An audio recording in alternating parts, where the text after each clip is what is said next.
Voices Beyond Pages. This is The Night Lord's Omnibus by Aaron Dembski-Bowden.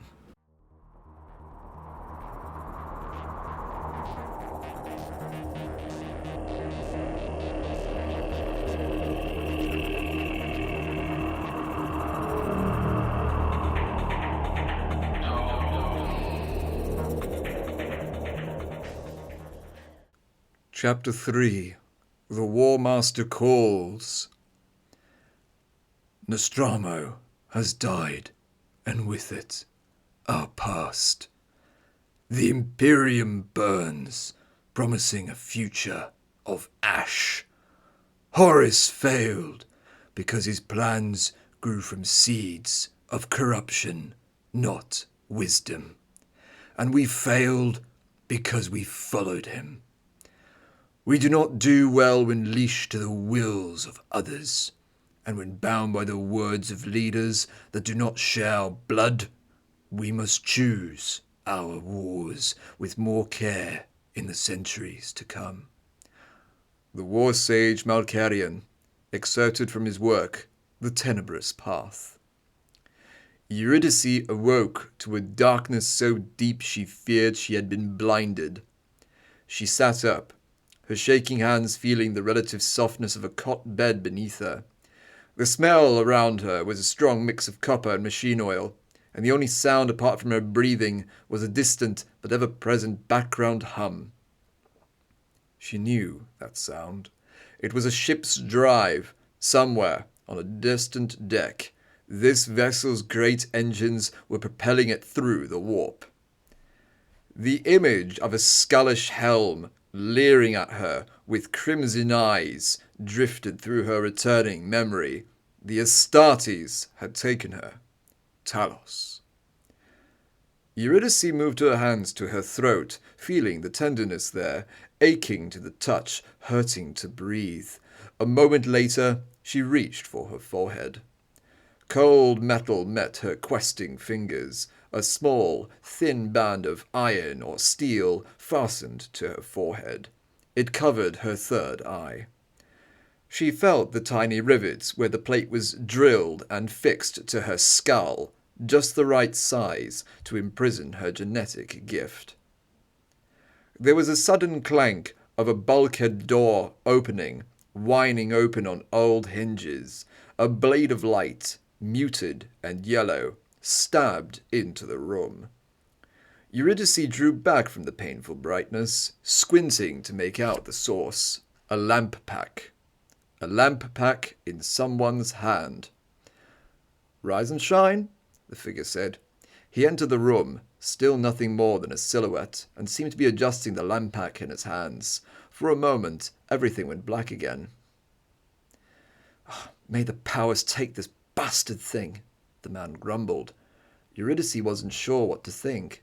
She was tempted to fly at him blindly, lashing out to knock him down and flee. She would have, she was sure of it, if her head would just stop spinning. With the return of vision, even for a moment, came the realization that she was sickly dizzy, right to her very stomach. She doubted that she could even stand up. Light was restored when the man switched the lamp pack to a general glare instead of a focused beam. Still very dim, the cone of light projecting from the pack spread across the ceiling and illuminated the cell-like room with a glow almost reminiscent of candlelight. Her dizziness peaked as her returning vision swam again. Eurydice threw up the remains of her last meal aboard the Maiden of the Stars. Talk had cooked. Catching her breath, she spoke in ragged gasps. "Throne! That tasted bad enough going in!" The sound of her own voice shocked her. It was as muted and weak as the light from the lamp pack. That Astartes, Talos, he'd half strangled her. Even the memory made her blood run cold. His eyes, drilling into her own, red and soulless and devoid of humanity.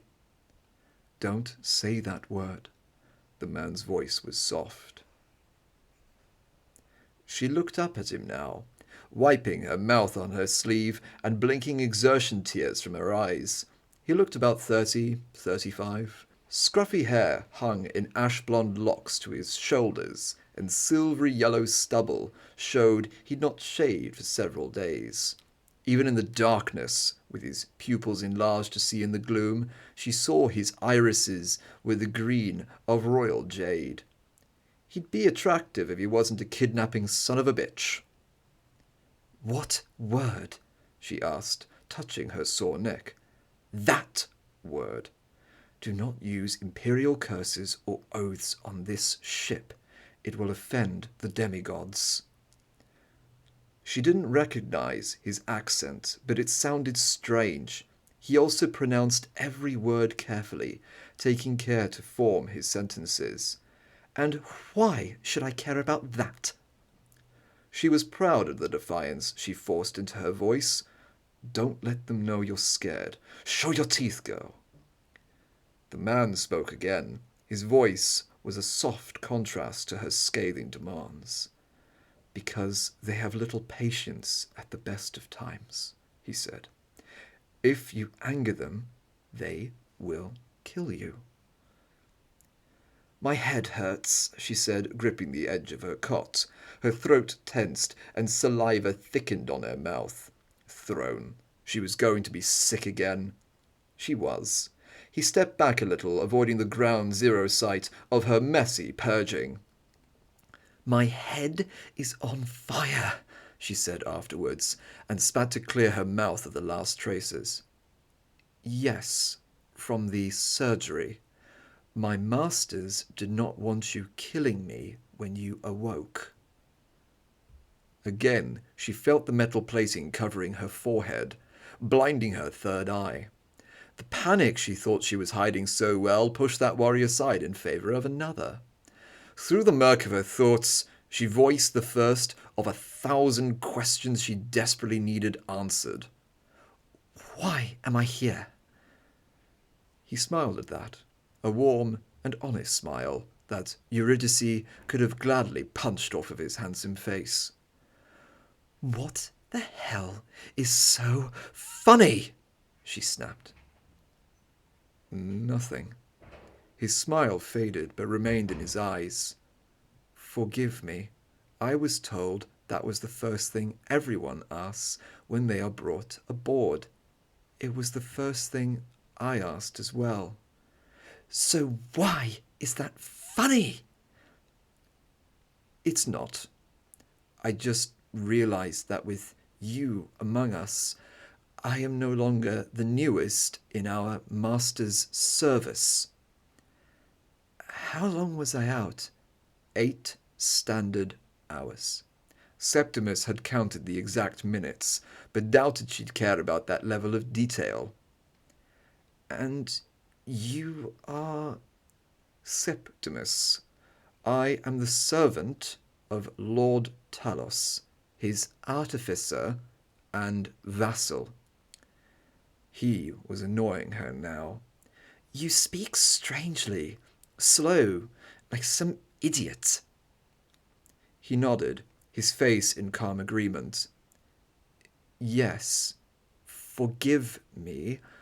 I am used to speaking Nostraman.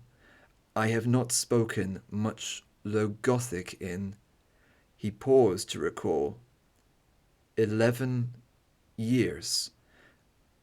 And it was never my first language, anyway." "What's Nostraman?" "A dead language. The demigods speak it." The Astartes?" "Yes. They brought me here." "I helped bring you aboard, but yes, they did." "Why?" Septimus cleared his throat and sat down, his back to the wall. He looked like he was settling to get comfortable. "Please understand something. There is only one way off this vessel, and that is to die. You are here to be offered choice. It will be simple. Life or death." "How is that a choice?" live to serve or die to escape? The truth surfaces, she thought, with a bitter smile. She could feel the fragility of her grin, like all her fear was trapped behind clenched teeth. It turned her tongue cold. I'm no fool, and I know my mythology. These Astartes are traitors. They betrayed the God Emperor. You think I'll serve them? Throne, no, never. Septimus winced. Be careful with that word. To hell with you, and to hell with serving your masters. Life in their service, Septimus said in a musing tone, is not what you might expect. Just tell me what they want from me, she demanded, a shake in her voice now. She gritted her teeth again to stop it. You are gifted, Septimus tapped his forehead. You see into the immaterium. This cannot be happening, she said, and at last her voice was as soft as his. This cannot be happening. My master foresaw your presence on that world, the slave pressed. He knew you would be there, and knew you would be of use to the Legion. What world? It was just an asteroid. Not always. Once it was a part of a world. Their home world. But that's not important now. You navigate the Sea of Souls, and that is why you are here. The Legion is not what it once was. Their flight from the Emperor's light happened many centuries ago. Their, what is the word? Damn it. Their resources are running out.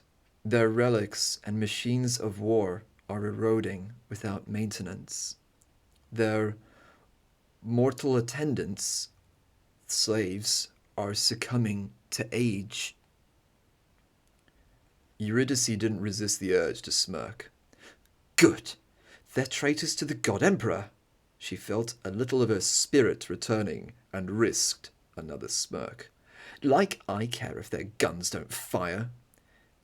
It's not that simple. Their infrastructure. Throne, what a simpleton.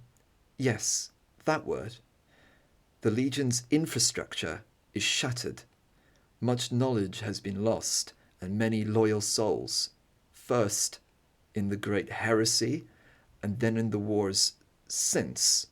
She almost said, my heart bleeds, but settled for a silent smile, hoping her discomfort didn't show through it. Septimus watched her, sharing the silence for several moments.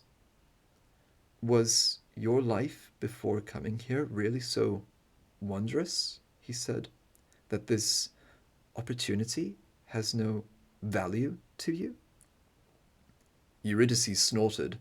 That question wasn't even worth answering. Being kidnapped and enslaved by mutants and heretics wasn't a step up from anywhere. She was just surprised they weren't torturing her yet. You are not thinking clearly, Septimus smiled, rising to his feet. She realized, with an uncomfortable swallow, that he was carrying 2 holstered pistols at his sides and a hacking machete the length of her forearm strapped to his lower leg. You will witness things no other mortals ever have the chance to see. Does he think that's supposed to be tempting? Eurydice thought.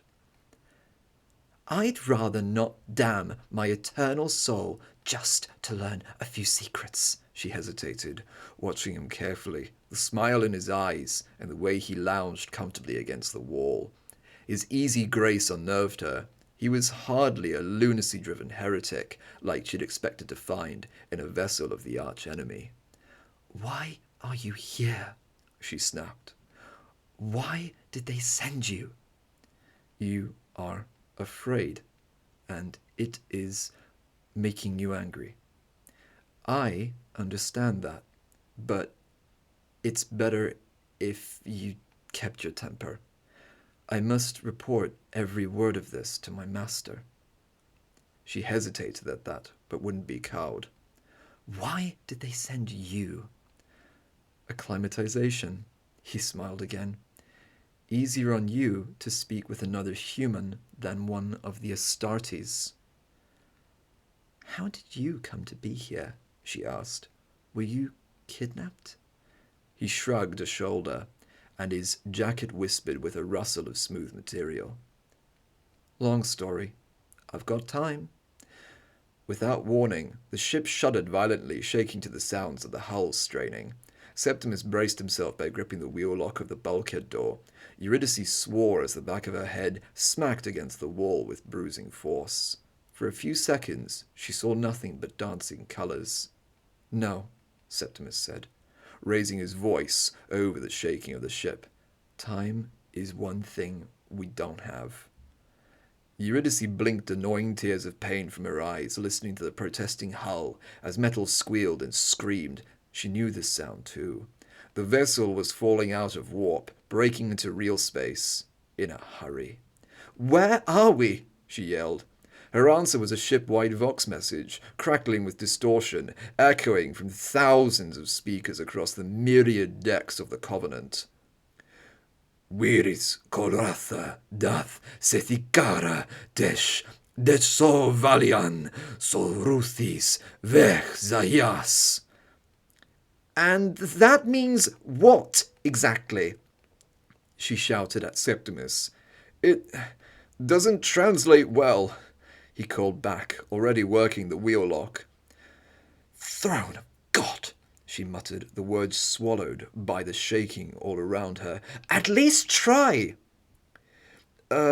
Sons of our father, stand in midnight clad. We bring the night. It means, he looked back over his shoulder, brothers, wear your armor. We are going to war. But as I said, it doesn't translate smoothly. War? Where are we? Septimus dragged the door open and moved through the oval portal. Crythe, the warmaster, blessings upon his name, has summoned us to Crythe. Septimus stood in the doorway, waiting. Crythe was days away, she said. Weeks even. My masters know many secrets. They know the warp and the pathways through, in the shadows, away from the false emperor's light. These will be the paths you will also learn to walk. He paused, as if considering her. Aren't you coming? Eurydice watched him for several moments. Was that a joke? He didn't look like he was joking. She rose on unsteady legs, hesitantly taking his offered hand. The ship juddered again, and she knew that at least was not the warp drive catching its breath. Septimus led her from the room, his lamp pack beaming the way. He noticed the look on her face as the ship rattled and shook. It is weapons fire, he said reassuringly. We are under attack. She nodded, but had absolutely no idea why he seemed so calm about it. Where are we going? She asked. My master told me of the Legion's attack plan. So? So we are going to be ready in case that plan goes wrong? Do you know what a Thunderhawk is?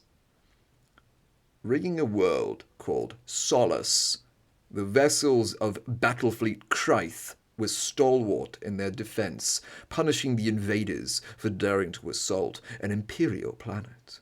It would be recorded as the largest void engagement ever to occur in that sector, with casualties in the millions. The Covenant of Blood had torn back into real space in the middle of an orbital war. The Crythe Cluster, 5 worlds spread across 5 sol systems, allied in profit and a shared defense, brought into the Imperium of Man during the Great Crusade 10,000 years before. It was an empire within the Imperium, a lesser reflection of fair Ultramar in the galactic east. Hyrkas and Nashramar, 2 hive worlds with productive, stable, sprawling populations, formed the core of the star cluster. These were supplied in turn by Pallas, an agri-world with a climate so ideal and harvest potential so rich that it exported enough resources to feed the entire cluster. The 4th world was Crythe Prime, named for the imperial commander responsible for bringing the region into compliance with the Emperor's will after the decadent years of Old Night. Once, it had been a populous hive world, the 3rd of the Trinity, Crythe Prime, Hyrkas, and Nashramar. Several thousand years ago, its mineral deposits were exhausted by the ceaseless efforts of the Adeptus Mechanicus, and the planetary economy collapsed. Refugee transports left the world in increasing numbers over a number of decades, and rather than leave the barren world alone, a recolonization was undertaken by the Mechanicus itself. The Crythe Prime of the late 41st millennium was an industrious forge world, equipping the sizable and well-trained Crythe highborn regiments of the Imperial Guard, and serving as the manufactorum homeworld of the Titan Legion, the Legio Maledictus. The 5th and final world was Solus. Here, based around an orbital shipyard fortress, was the heart of Imperial strength. The planet below the starfort was a 3rd populated world, though unlike Crythe Prime. Solus had always been devoid of mineral worth and natural resources. The world was a barren rock, empty but for the hive-like prison complexes rising from its surface, home to hundreds of thousands of criminals drawn from across neighboring sectors and the hives of the Crythe cluster. A penal world, guarded by the might of the Imperium, used as a base for Imperial Navy and Astartes counter-piracy efforts in the Star Cluster. Only Crythe Prime, in the augmetic grip of the Mechanicus, was a stronger target. Lord Admiral Valiant's Aventhour commanded the unbreakable might of Battlefleet Crythe. Countless escorts, dozens of cruisers, all led by the jewel in the Battlefleet's crown, the colossal Avenger-class Grand Cruiser, Sword of the God Emperor, a city of cathedrals running down the ship's spine, home to thousands of souls. Had this been the entirety of the throne's might in the sector, still it would have stood as a defiant and implacable foe. But the Lord Admiral could also count on the support of a garrison of the noble Astartes chapter, the Marines Errant, who were permanently on deployment to crush the piracy rife within the sector. Their vessel, the Gladius-class frigate Severance, was a lethal blade used against the heretics that dared prey upon the trade routes to the Emperor's loyal subjects. It was to Solus that the warmaster first brought his wrath. Break the defences of this fiercely guarded world, tear the strength from the Holy Fleet, annihilate the Astartes presence here, and the Crythe cluster would surely fall. So went the great Despoiler's plan. The Exalted's plan fit neatly within this framework. To succeed before the Warmaster's eyes, he would call upon his calculating, tactical genius. Talos viewed the interior of the pod through the ruby hue of his helm's eye lenses. His squad didn't even take up half of the 12 thrones within the confines of the pod. They needed to recruit soon. The losses incurred the past few decades had hurt the remnants of the 8th Legion's 10th Company to the point where, at best, the Exalted could raise no more than 50 Astartes. The process to engineer new warriors was painstaking and slow, and the Legion's forces aboard the Covenant of Blood were severely lacking in fleshsmiths and technicians capable of gene-forging children into Astartes over the course of a decade. Zal always commented on the empty thrones every time the squad came together in a drop pod, a Thunderhawk, a boarding pod, their Land Raider, Anywhere they stood ready in the moments before an engagement, he would bring it up. 4 of us, he grunted, right on schedule. This is bad comedy. I'm just aggravated it was Uzaz that survived on Venrigar, Syrian said, back over the Vox. I miss Sarzel. You hear me, Uzaz? It's a shame you made it instead of him. Syrian, my beloved brother, Uzaz growled in reply. Watch your mouth. For a moment, Talos was back in his vision, seeing Uzaz's axe rise as he approached from the rubble behind Syrian. 60 seconds. A mechanical voice blared over the pod speakers. It jolted Talos back to the present with a sickening lurch of perception. I would like to state, Syrian said, that this is the most foolish use of our forces I can recall. Noted, Talos said softly. It wasn't his idea to use a pod deployment, but complaining about it now wasn't going to change a thing. Stay focused. Furthermore, Syrian ignored his brother's reprimanding tone, this will undoubtedly see us all dead. Guarantee it. Be silent, Talos turned on his throne, making his restraint harnesses pull tight over his bulky warplate as he faced his squad mate. Enough, Syrian. The Exalted gave us our orders. Now sound off. Uzaz. Aye. Zal ready. Syrian. Aye. Acknowledged, Talos finished. In midnight glad, on my mark. 3, 2, 1, mark. All 4 back-mounted power generators clicked into life, feeding artificial strength through their suits of armor, boosting their physical levels far beyond even the inhuman power already within their gene-engineered bodies. Talos' visor display powered up, filtering his crimson vision with scrolling white status text, ammunition counters, and dozens of stylized icon runes scattered at the edges of his sight. He blink-clicked 3 specifically, frowning as one of them kept flickering in and out of focus. Uzaz, he said. Your identification rune is still unstable. You said you'd get that fixed.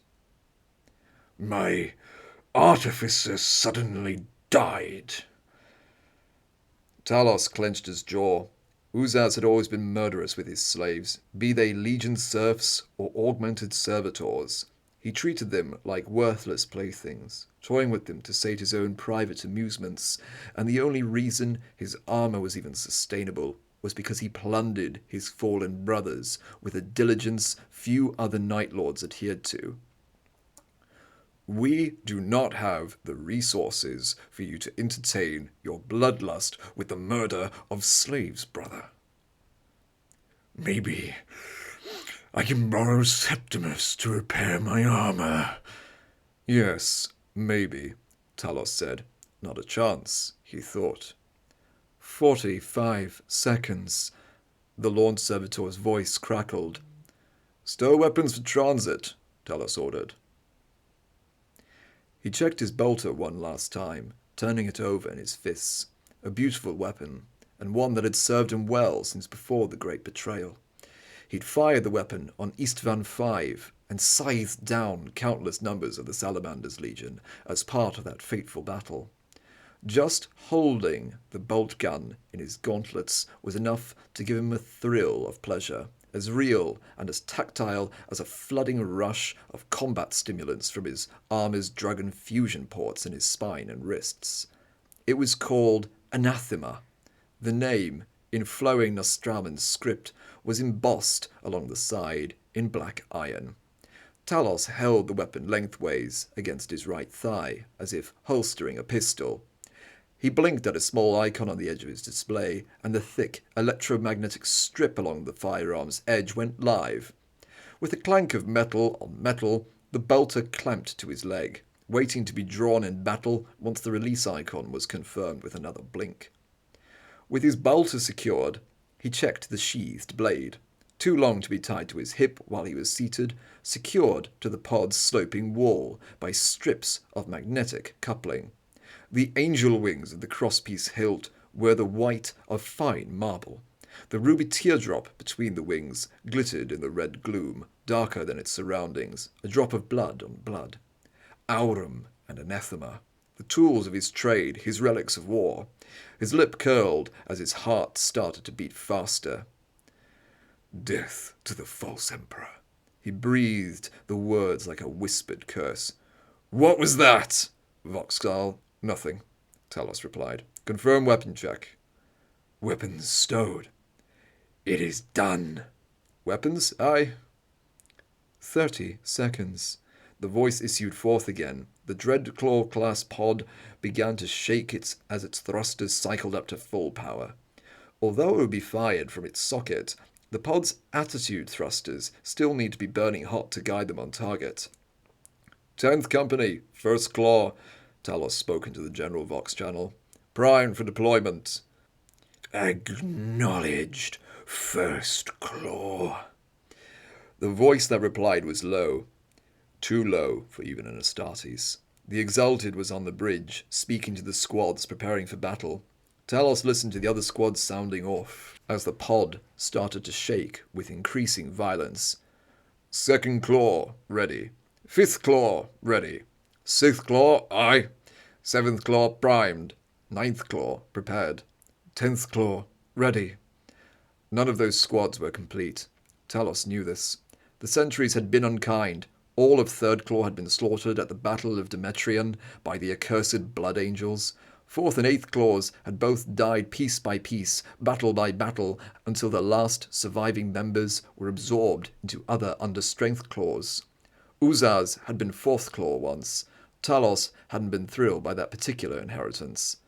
This is Talos, of 1st Claw. Give me a soul count. 2nd Claw, 7 souls. 5th Claw, 5 souls. 6th Claw, 5 souls. 7th Claw, 8 souls. 9th Claw, 4 souls. 10th Claw, 6 souls. Talos shook his head again. Including his own squad, it racked up to 39 Astartes.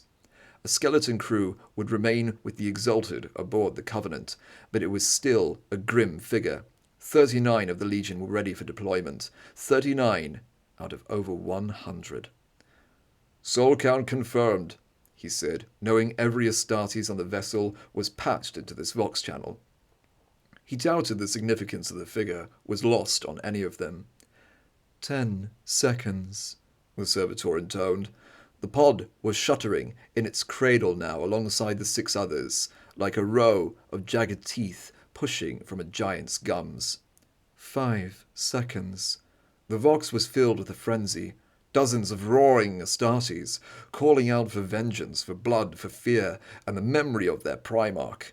Inside First Claw's pod, Zal howled long and loud, a sound of unrestrained glee. Syrian whispered something Talos couldn't quite make out, most likely a benediction to the machine spirits of his weapons. Uzaz cried out a string of oaths, promising bloodshed in the name of the ruinous powers. He invoked them by name, crying out like a fanatic in ecstatic worship. Talos bit back the urge to rise from his restraint throne and shoot his brother dead. 3, 2, 1. Launch.